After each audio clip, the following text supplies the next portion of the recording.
Hi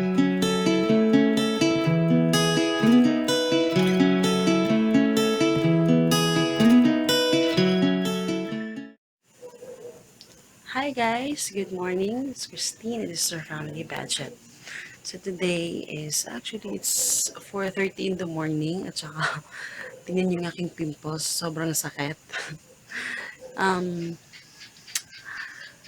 last parang arata nag-grocery ako, hindi ko na siya na-haul kasi konti lang naman kasi yung binili ko. Kasi alam niyo ba yung the month of March, yun yung pinaka ayokong month, pinaka-hate kong month kasi sobrang wala akong budget, hindi ako nakapag-budget ng maayos doon kasi sobrang daming nangyari sa March, guys. Sobrang daming gastusin sa March kasi ang daming may birthday doon sa aming family sa month sa March. So, kaya ganun.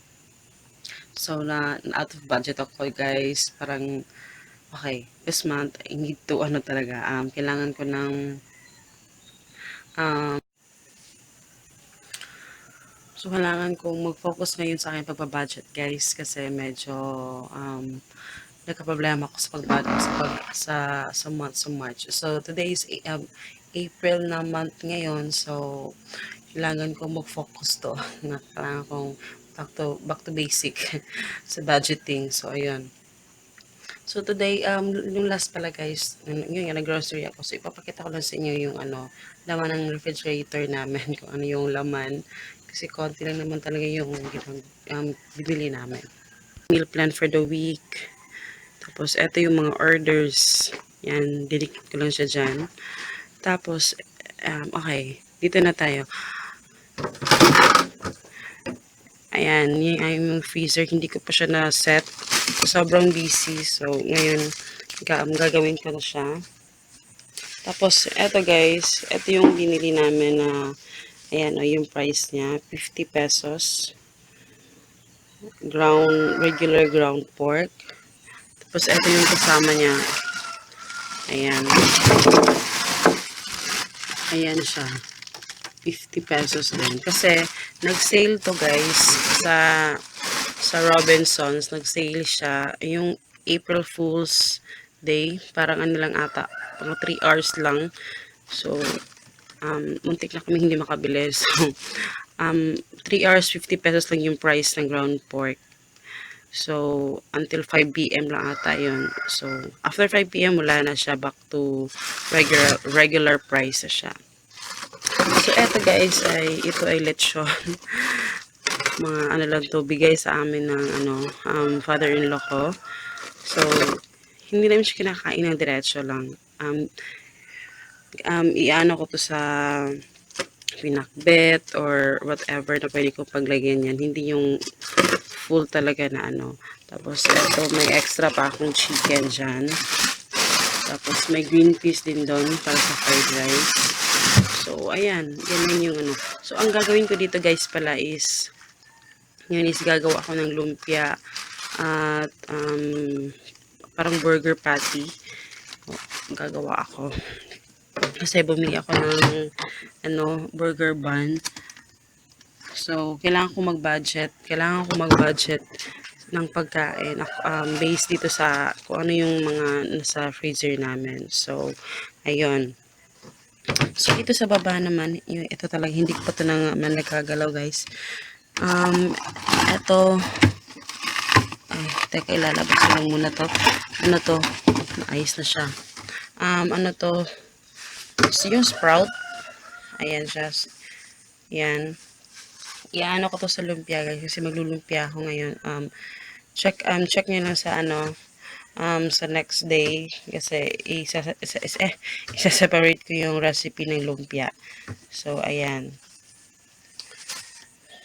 Eto, mayroon akong natirang cabbage with carrots. Tapos ito, pansit and patatas. Yan sa ilalim. Tapos dito sa baba, ito yung bread namin. Yan. White bread lang to. Tapos, eto is, ano to, gatas ng anak ko. Nilalagay ko siya dito kasi,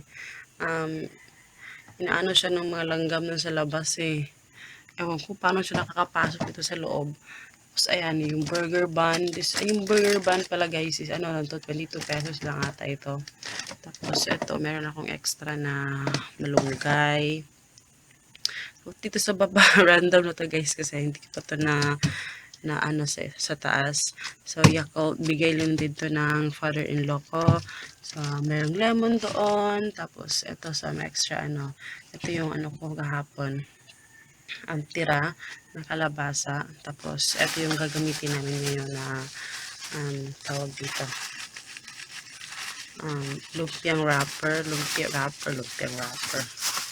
So, parang tumitigas ata siya. Tapos, ito, yan, may konting apple. So, huwag na pansinin yan. Tapos, ang egg is, ito na lang yung natira. 8 pieces na lang ng egg. Kasi, 12 lang naman yung binili ko. So, kagabi kinain na namin yung ano, iba. Tapos, dito sa baba, kasi nga, tomorrow is start na yung klase ng anak ko sa kanyang summer class. So, bumili lang ako ng konti lang naman. Honey stars. Actually, apat to kinain na niya yung iba. Sa malaking breadsticks. Ito, may extra pang cake. Yan. Tapos, yan. May yung Yakult. Pero yung isa. Tapos, yung sito niya. So, extrang yung tableya. Tapos, eto, hindi namin nakakain to guys. Kasi, binigay sa akin to ng mama ko. Tapos, may isang box pa nga kami dito na Durian Delight. Hindi ako kasi mahilig ng sobrang tatamis na candy. Tapos, eto, best food sandwich salad. Ito yung favorite namin ngayon. Kasi gusto siya ng anak ko. So, pag nilalagay sa bread. So, ayan.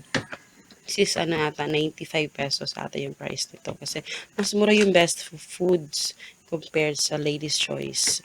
Mahal kasi yung Ladies' Choice. Ayan. So, eto bumili din ako ng toasted muffin. Ano to guys? 74 pesos lang ito. Malaki to. Actually, mura nga lang siya eh. Ayan. So, pang baon niya sa school. So, ayan. Meron Chucky dito. Tapos, yan. Water. So, ayan. Dito naman sa ibabaw, guys, ito yung mga coffee, yung mga tirang coffee dyan. Ayan. Yun yung mga coffee. So, ayan siya, guys. Yun yung mga nabili ko. So, ano lang, ngayon gagawa ako ng lumpia. Magkasaga ako nag-design. Kasi ayoko yung late ako nag-design kasi. So, gusto ko natatapos lahat yung ginagawa ko. So, ayun. So, ngayon gagawa ako ng lumpia. Tapos, kasi marami pa akong gagawin na, ipopost ko pa yung mga nabili ko na items. So, ayun. Update sa aking business at so far, so good. So, sana ay matuloy-tuloy. But, anyway. So, ayun. Papakita ko sa inyo yung mga ginawa ko. So, ayan. So, later, paiyan ako ipapakita ko lang sa inyo yung, ginagawa ko ngayon. So, ayan lang guys. So, magluluto na ako at papakita ko rin sa inyo yung gagawin kong lumpia today. So, I hope you guys enjoy and please don't forget to subscribe at na-miss ko kayo. And see you in the next video guys. Bye-bye!